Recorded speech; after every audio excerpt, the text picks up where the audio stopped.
Baik, bismillahirrohmanirrohim. Untuk video kali ini kita akan melanjutkan dari video sebelumnya. Sebelumnya kita sudah bahas bagaimana cara membuat nomor halaman secara otomatis ya, dengan berbeda tipe atau style ya. Dimana di sini untuk nomor halaman di cover tidak ada nomor halaman. Kemudian di bagian kata pengantar dan daftar isi, nomor halamannya menggunakan angka Romawi kecil ya. Ini daftar isi. Sedangkan untuk isi skripsi di bab 1 pendahuluan dan seterusnya menggunakan nomor halaman angka biasa ya. Nah, sekarang kita akan mempelajari untuk membuat daftar isi secara otomatis ya. Nah, untuk membuat daftar isi secara otomatis, kita di sini akan memanfaatkan penggunaan style ya. Jadi sekarang kita akan gunakan, di sini ada style, ada heading 1, heading 2, title dan seterusnya ya. Tapi kita akan coba buat style tersendiri. Kenapa? Karena biasanya dalam membuat skripsi itu ada pedoman atau panduan atau aturan dalam pembuatan atau dalam jenis hurufnya gitu dan sebagainya, sehingga kita harus membuat style sesuai dengan pedoman penulisan skripsi ya. Nah, contoh di sini kita akan buat mulai dari kata pengantar ya. Kata pengantar ini kita akan buat stylenya sebagai judul bab ya.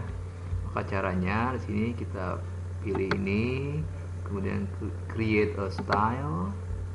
Ya, berarti di sini judul bab ya, kita modify. Nah, judul bab misalnya fontnya Times New Roman, size-nya misalnya 14, kemudian kita bold ya. Nah, ini anggaplah ini sebagai satu aturan dalam penulisan skripsi bahwa judul bab harus Times New Roman dengan size-nya 14 dan cetak tebal ya. Kemudian kita klik OK. Yang sudah jadi ini judul bab ya. Nah, ini kita terapkan untuk setiap judul bab ya, style judul bab. Daftar isi ini kita blok, kita terapkan style judul bab ya. Dan kita gerak lagi ke bawah. Bab 1 pendahuluan ini juga kita buat judul bab. Nah, untuk subjudul, konteks penelitian dan seterusnya ini kita buat lagi style yang baru ya. Berarti ini konteks penelitian, kita blok. Kemudian di bagian style kita create lagi a new style. Kalau tadi judul bab, sekarang judul subbab ya. Judul subbab untuk kita terapkan pada subbab yang ada ya. Kita klik modify, kemudian kita rubah di sini fontnya Times New Roman, size-nya misalnya kita bikin 12, dan kita terapkan di bold ya, cetak tebal ya. Oke, untuk pembahasan mengenai style, di sini ada format dan sebagainya sudah kita bahas di video sebelumnya ya. Bisa dilihat di video yang sebelumnya. Oke. Dan kita klik OK. Nah, ini kita terapkan di setiap subbab ya. Kita pilih stylenya judul subbab. Kemudian ini juga tujuan penelitian, judul subbab. Pastikan ketika kita memblok jangan berlebih ya, karena ini nanti akan mempengaruhi pembuatan daftar isi ya. Jadi cukup satu baris saja seperti ini, judul subbab, definisi istilah judul subbab, kemudian nah kajian pustaka ini judul bab ya, kemudian penelitian relevan nih A, judul subbab, definisi jahe ini judul subbab. Kemudian kita gerak lagi ke bawah, bab 3 ini kita blok ini sebagai judul bab. A, ini pendekatan judul subbab, kehadiran peneliti judul subbab ya. Ini contoh skripsi saja. Bab 4 pembahasan ini judul bab. A, paparan data judul subbab. B, temuan kita blok judul subbab. C, pembahasannya juga judul subbab. Jadi kita terapkan kepada bagian-bagian atau kalimat-kalimat atau baris yang akan kita masukkan ke dalam daftar isi ya. Bab 5 penutup ini judul bab, kesimpulan judul subbab, saran ini judul subbab, kemudian daftar rujukan ini kita blok judul bab. setelah kita terapkan pada semua judul bab dan judul subbab, maka kita bisa buat daftar isi secara otomatis ya. Maka di sini kita klik di area ini, kita kasih saja satu baris kosong ya. Caranya kita gunakan di sini ada menu references, kemudian table of content. Nah, defaultnya di sini ada heading 1, heading 2, heading 3. Ini kalau kita menggunakan stylenya heading 1, heading 2 dan seterusnya ya. Tapi karena kita menggunakan style yang kita buat sendiri, maka di sini kita pilih custom table of content ya. Nah, defaultnya kan heading 1 nih, kita ganti ya, pilih options. Nah, di style available stylesnya heading 1, 2, dan 3 ini sebagai TOC level. TOC itu table of content ya. Ada level 1, ini kita hapus, kita klik hapus nih, backspace. Nah, kita geser, kita scroll ke bawah. Ini ada judul bab dan judul subbab yang tadi kita buat ya, stylenya.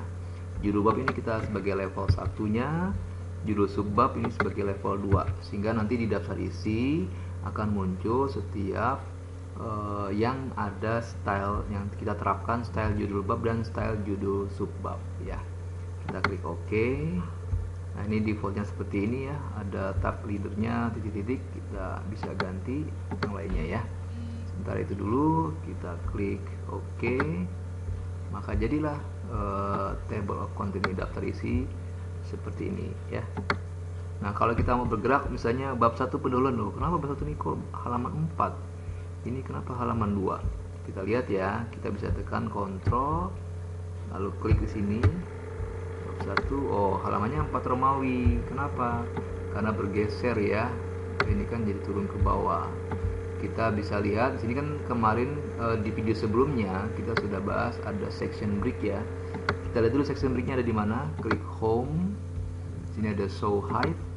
Nah, section break ini harus berada di baris terakhir dari halaman daftar isi ya. Maka caranya kita klik di sini.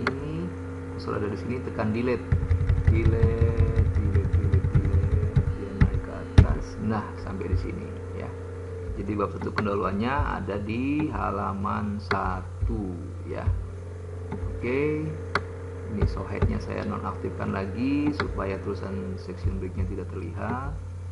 Nah, ini masih belum update ya, bab 1 belum, masih halaman 4. Berarti sini ada halaman 2 nih ya. Caranya kita klik di sini, kita klik kanan untuk mengupdate nomor halaman ya, update field. Ini ada dua pilihan, update page numbers only, berarti hanya mengupdate nomor halaman saja. Kalau update entire table berarti mengupdate nomor halaman dan juga mengupdate tulisan kalau ada perubahan tulisan pada judul bab ataupun subbabnya ya. Misalnya nomor halaman saja, kita klik OK. Nah, sudah berubah ya nomor halamannya. Bab 1 pendahuluan itu halaman 1 dan seterusnya.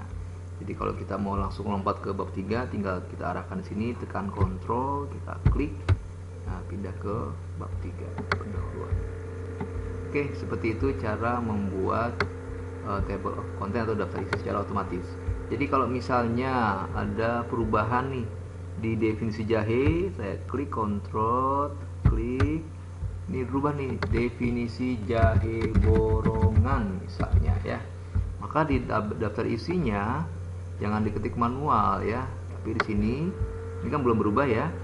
Cukup kita klik kanan, update field. Nah, kita pilih update entire table, kita klik OK, maka di sini berubah langsung definisi jahe borongan ya. Oke, seperti itu untuk membuat daftar isi secara otomatis. Sekian, walhamdulillahirabbil alamin.